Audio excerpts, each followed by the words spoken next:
tous, merci d'être au rendez-vous pour ce nouveau numéro de rencontre.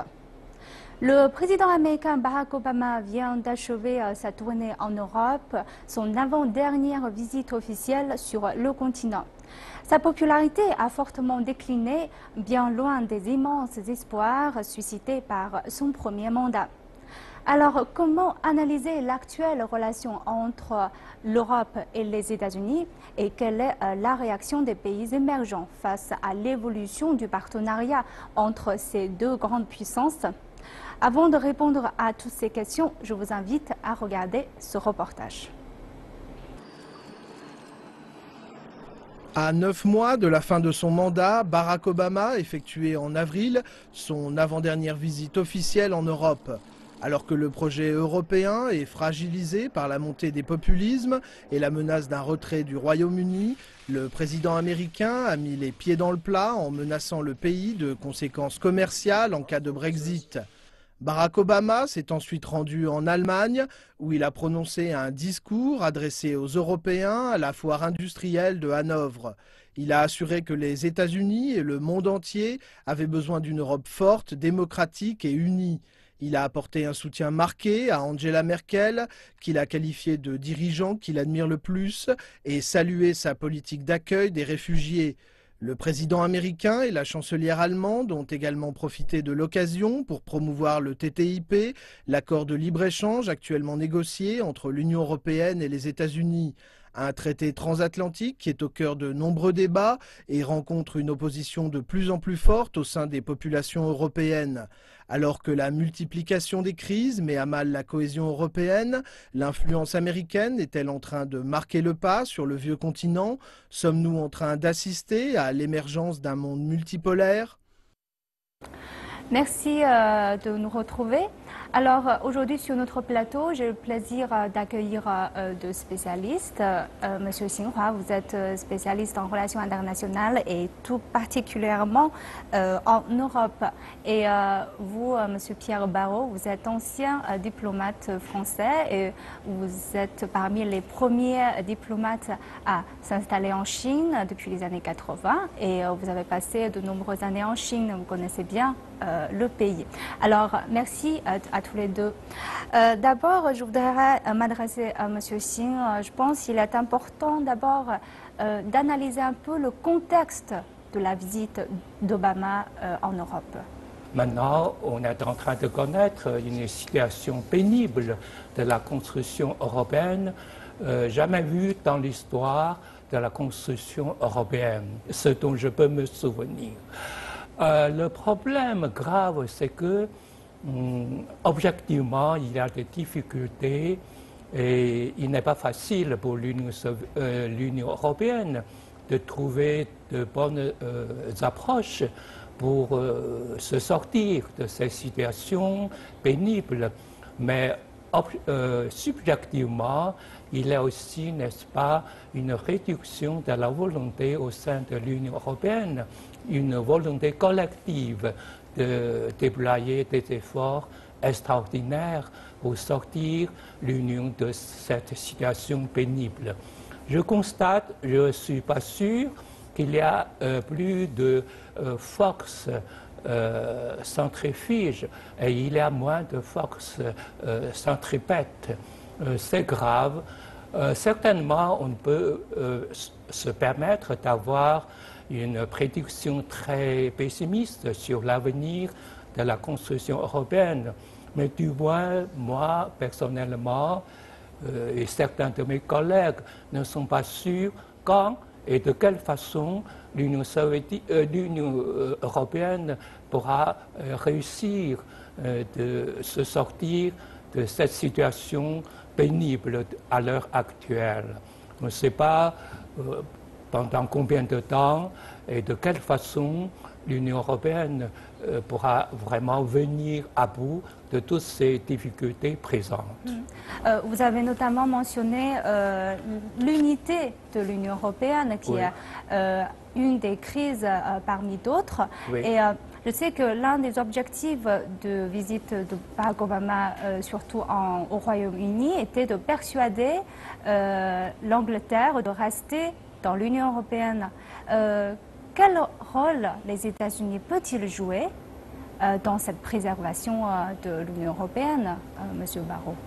Vous savez, les États-Unis ont leurs propres intérêts dans le monde. Et comme c'est la plus grande puissance mondiale, eh bien, ils défendent leurs intérêts de manière organisée, raisonnable et avec tous les moyens qui sont à leur disposition. L'objectif des États-Unis est de négocier un traité de commerce et d'investissement avec l'Union européenne. De ce point de vue, le retrait éventuel des Britanniques ne serait pas une bonne nouvelle pour l'Amérique qui entend, par un seul traité, ouvrir davantage les relations commerciales et d'investissement avec l'Europe. Donc il n'y a pas de mystère, le président américain est venu en Europe défendre les intérêts des États-Unis. C'est aussi simple que ça. Donc, en fait, Obama, avant de quitter l'Europe, il a fait un discours sur la grandeur de l'Europe. En fait, il a dit peut-être avez-vous besoin d'un regard extérieur de quelqu'un qui n'est pas européen pour vous rappeler la grandeur de ce que vous avez accompli. Alors, Monsieur Barrot, vous avez été en Chine pendant longtemps, donc vous pouvez aussi prendre un recul par rapport à l'Europe. Donc, comment percevez-vous la situation actuelle en Europe? Oui, oui, mais je pense que le président Obama était sincère en disant ça. D'ailleurs, ça va évidemment dans le sens des intérêts des États-Unis, mais il a aussi exprimé une opinion. La construction européenne, comme vous le savez, c'est une entreprise qui a démarré il y a longtemps avec le traité de Rome et qui a été depuis toujours gouvernée par la volonté des élites politiques et administratives. Il est tout à fait normal qu'à un moment où des difficultés économiques ou sociales affaiblissent la confiance des citoyens dans leurs élites, il est tout à fait normal que le doute à l'égard des bénéfices de la construction européenne s'accroissent. Donc il n'y a rien là de très étonnant et je ne pense pas qu'il faille s'en alarmer trop. Vous savez, quand les États-Unis sont nés, 90 ans plus tard, il y a eu la guerre de sécession. En Europe, nous ne sommes pas à la veille d'une guerre. Vous voyez, ce sont des questions d'intérêt qui se règlent entre les États. Il faut que chacun trouve du bénéfice dans la construction de l'Europe. C'est parfois difficile, mais ce n'est pas la fin du monde. On a eu la crise grecque, tout le monde a dit que ça allait être une catastrophe. Elle n'est pas complètement réglée, mais enfin, le ciel ne s'est pas écroulé, il n'est pas tombé sur nos têtes, comme disent les Gaulois. Alors le reste, eh bien, nous verrons. Mais on sait que les États-Unis ont quand même joué un rôle très positif au tout début de la construction européenne. Monsieur Xing, comment analysez-vous le rôle des États-Unis dans cette affaire?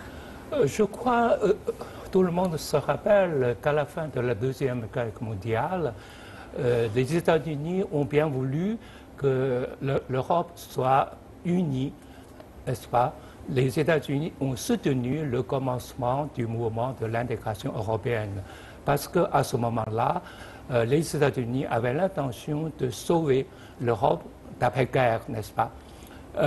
Alors, une Europe unie, ça faciliterait les efforts des États-Unis pour sauver l'Europe, pour consolider le camp occidental dans les circonstances d'après la Deuxième Guerre mondiale. Mais depuis, on doit dire qu'en général, lorsqu'on parle de la position américaine envers l'Union européenne, il faut dire que les États-Unis ont besoin d'une Union européenne. Une Europe divisée, ça ne correspond pas aux intérêts stratégiques des États-Unis. Les États-Unis respectent l'Union européenne, mais les intérêts européens ne sont pas toujours les mêmes que l'Europe. Par exemple, au long de l'histoire, il y a oui, c'est ça. Ces exemples.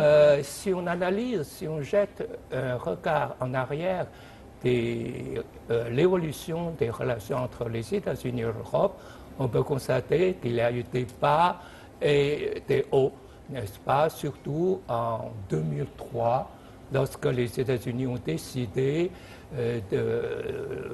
d'une invasion militaire contre l'Irak. L'Europe, représentée par la France et l'Allemagne, se sont opposés publiquement, énergiquement, n'est-ce pas? Cela veut dire que, et il faut remarquer que les États-Unis ont voulu toujours l'Union européenne d'aider les États-Unis dans tous les 4 coins du monde pour défendre les soi-disant intérêts du camp occidental. En fait, c'est plutôt une demande à l'Europe d'être toujours défenseur des intérêts américains, de la stratégie américaine partout dans le monde. Au début, ça me rappelle que le général de Gaulle, quand il a voulu être plus indépendant des États-Unis, en fait, c'est aussi parce qu'il pense que l'interventionnisme américain peut nuire en quelque sorte à l'intérêt européen. Monsieur Barrot, vous êtes français. Quelles sont les réactions en France vis-à-vis cette fois de la visite d'Obama Vous savez, en il est allé à Londres, il est allé à la foire de Hanovre. Il n'y a pas eu d'énormes réactions en France à cette visite d'Obama. Cette fois-ci, je ne pense pas que les Français y ont fait particulièrement attention. Les pays d'Europe, vous savez, la plupart d'entre eux s'en remettent sur les Américains pour assurer leur sécurité. Et donc, il est bon que les Américains souhaitent que les Européens fassent plus d'efforts, et je pense qu'en effet, la France et la Grande-Bretagne donnent l'exemple. Mais sur cette visite, on lit dans la presse aux États-Unis comme en Europe des articles qui s'intitulent comme Comment Obama a perdu l'Europe ou encore Obama et l'Europe, le charme est rompu, ce genre de titres. Pensez-vous qu'on assiste réellement à un éloignement de relations entre l'Europe et les États-Unis, M. Sy? Pour parler de l'état actuel des relations entre l'Europe et les États-Unis, je crois que pendant le mandat de M. Obama, les relations restent assez stables. On n'a pas trouvé de grandes confrontations, etc. Mais ce n'est pas pour ça que les Européens aiment beaucoup les États-Unis ni le président Obama, puisque durant son mandat, il y a eu également des incidents d'espionnage des Américains auprès, n'est-ce pas, des dirigeants européens. C'est une chose très fâcheuse, certainement, pour les Européens. C'est pourquoi on peut constater que, comme nous avons dit tout à l'heure, les États-Unis respectent la construction européenne, mais chaque fois, lorsque l'Union européenne parlait trop haute dans les affaires internationales et qui ne correspondent pas très bien à la position américaine, les Américains peuvent foncer les soucis en disant que, attention, par exemple, lorsque l'Union européenne faisait grand pas pour une collectivité, pour une intégration militaire, etc., les Américains ont dit « Attention, il y a des restrictions que vous devez respecter, etc. » Lorsque les Européens étaient préparés à lever l'embargo militaire à l'endroit de la Chine, les Américains sont intervenus de façon publique. Ils ont dit aux Anglais que si vous êtes d'accord avec la levée de l'embargo militaire contre la Chine, il n'y aura plus de coopération militaire entre l'Allemagne, entre la Grande-Bretagne et les Américains. Et c'était une menace très grave. C'est pourquoi on peut dire, ensemble, on peut dire, les États-Unis respectent l'Union européenne, essaient d'avoir les meilleures relations possibles. Mais lorsque les positions, les actions européennes ne correspondent pas très bien aux désirs américains, ils interviennent. Bien sûr, non, je veux dire, le professeur Singh a parfaitement raison, c'est tout à fait ça. Chaque pays défend ses intérêts, et les États-Unis, c'est une hyperpuissance, et donc ils ont des moyens très importants de défendre leurs intérêts et d'essayer d'imposer leur vue, c'est évident. Mais Tout le monde le voit. Mais quel Hein? est l'intérêt de l'Europe aujourd'hui face à Mais les comme États-Unis? je vous l'ai dit, d'abord, nous sommes des partenaires commerciaux d'investissement très importants. Je ne sais pas quel sera l'avenir du nouveau traité qui pose beaucoup de questions techniques et délicates, mais nous sommes d'ores et déjà très liés. D'autre part, nous sommes des alliés politiques et militaires, et donc il ne faut pas oublier ce point, il est tout à fait essentiel. Après, il y a la manière, parfois brutale, dont les Américains, hyperpuissance américaine, essayent d'imposer ses vues. Vous avez cité le cas de l'embargo à l'égard de la Chine. Il y a eu des pressions américaines, effectivement, considérables, et qui ont fait reculer les pays d'Europe sur ce sujet. C'est une vérité historique, même si ne surestimons pas cette affaire. Car même si l'embargo, mesure symbolique, avait été levé, les systèmes de contrôle des exportations sensibles et militaires au niveau européen comme au niveau national seraient demeurés, et à vrai dire, ça n'aurait pas changé grand-chose.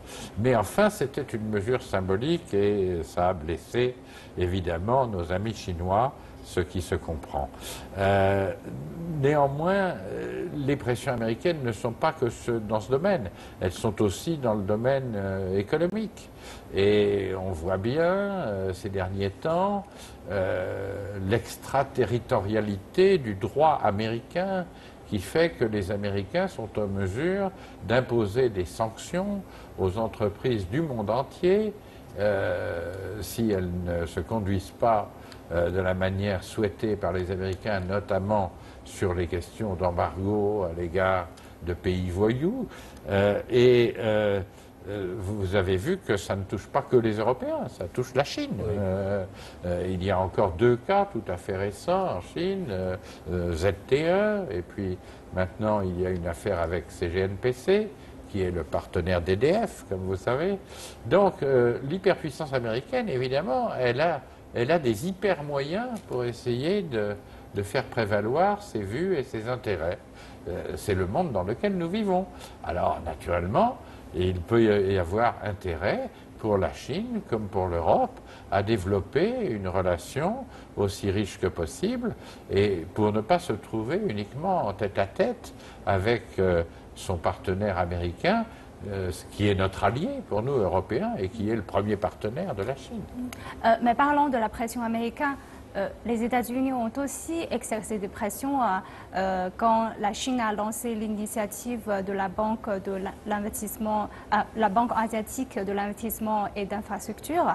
Et dans cette affaire, les pays européens n'ont pas cédé cette fois à cette pression et ils ont tous soutenu cette initiative. Quel est votre point de vue, M. Singh, sur certainement, cette nous nous félicitons beaucoup, n'est-ce pas, de cette expression d'indépendance européenne à l'égard des problèmes. S'il y a des propositions rationnelles qui sont bénéfiques à tout le monde, pourquoi les Européens ne les acceptent pas seulement à cause de l'opposition, des sentiments, n'est-ce pas, d'instabilité de la part des États-Unis?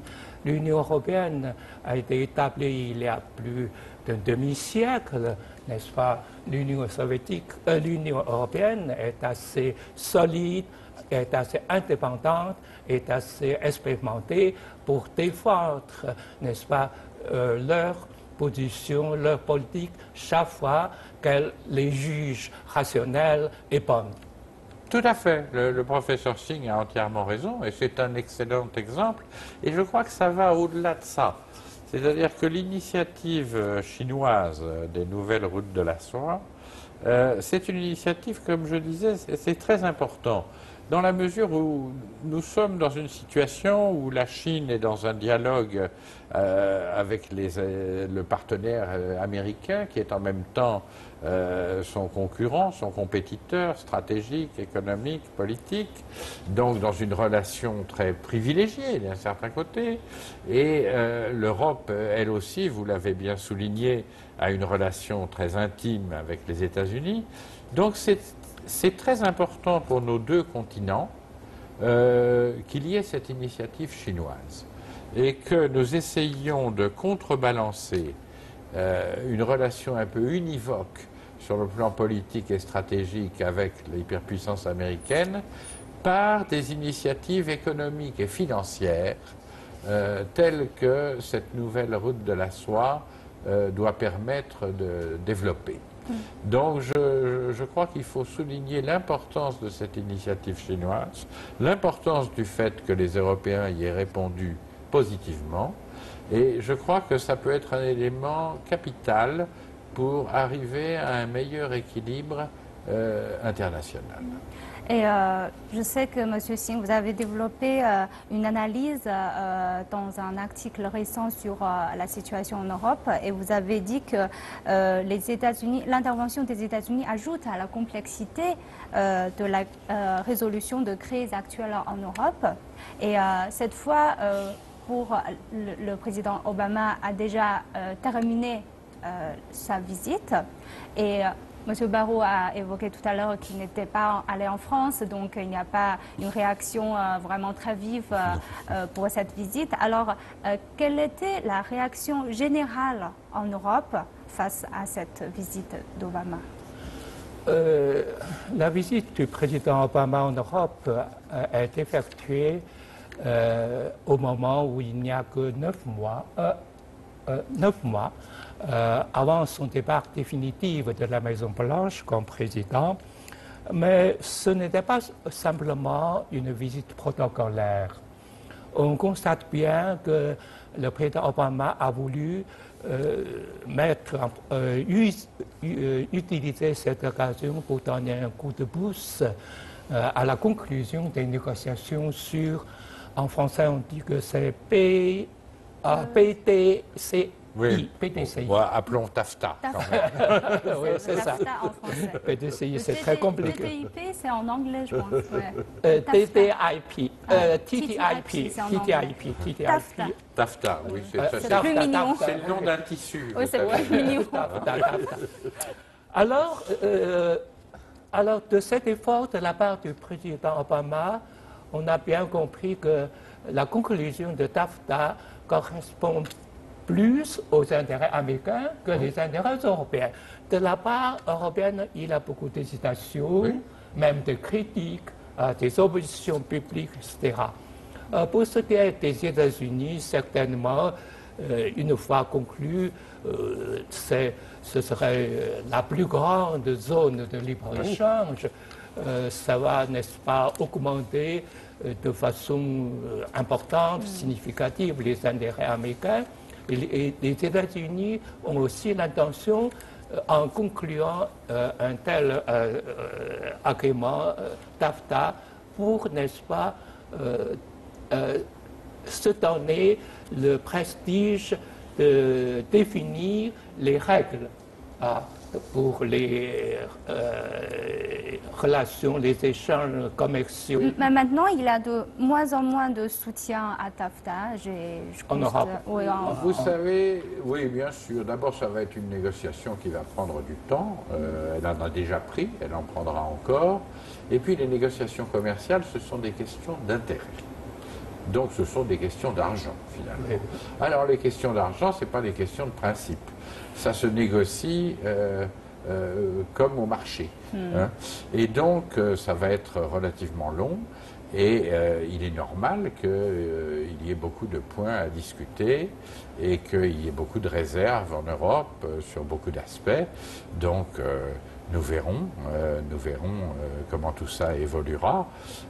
Sur la libéralisation des échanges d'une manière générale, sur le principe, de libéraliser les échanges et les investissements. Tout le monde est d'accord.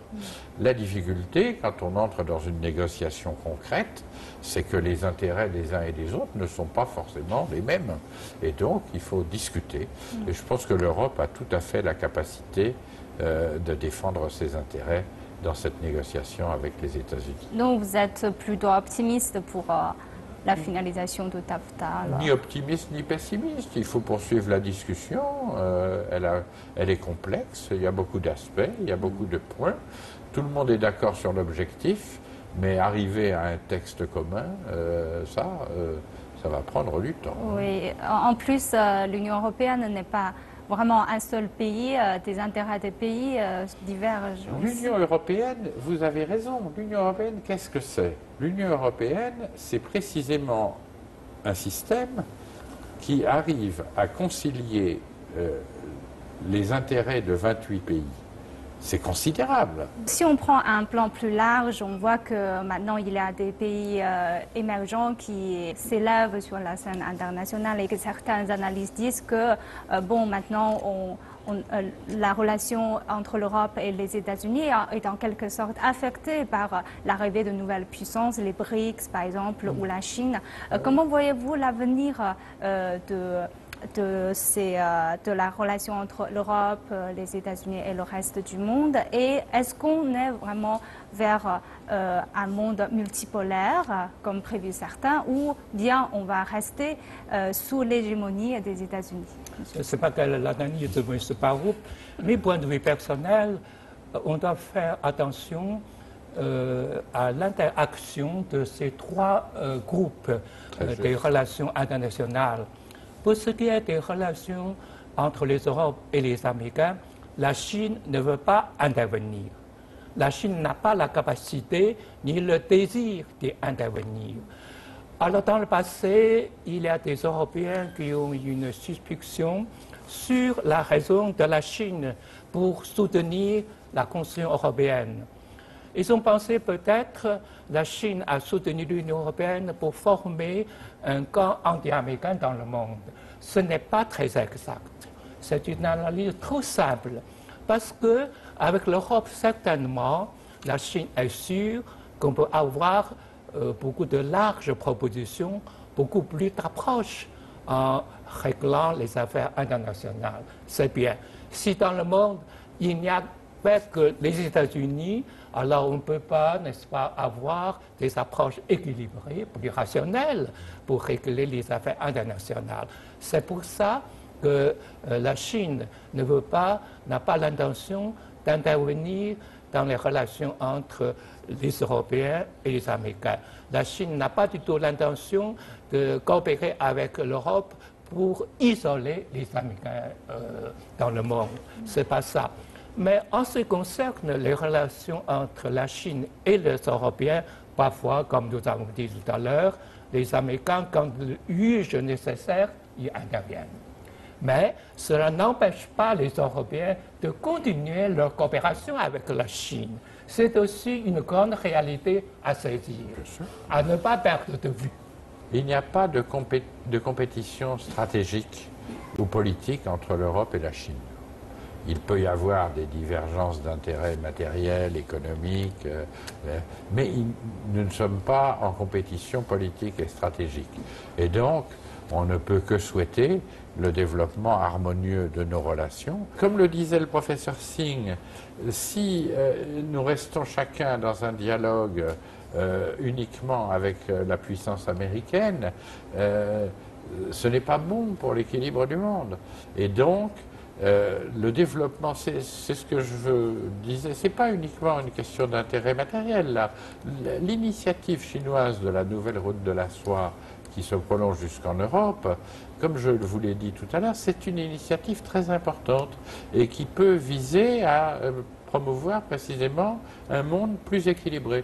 Alors multipolaire, je ne sais pas, je n'ai jamais trop compris ce que vous... Naturellement, tout le monde souhaite un monde multipolaire, mais finalement, on ne sait pas trop ce que ça veut dire. Mais en réalité... Un monde plus équilibré. Un monde plus équilibré, ça c'est sûr qu'une meilleure relation entre la Chine et l'Europe va dans le sens de la paix et du développement mondial. Alors, je vous remercie d'avoir partagé vos points de vue avec nos téléspectateurs et je vous remercie d'avoir suivi notre émission. À la prochaine.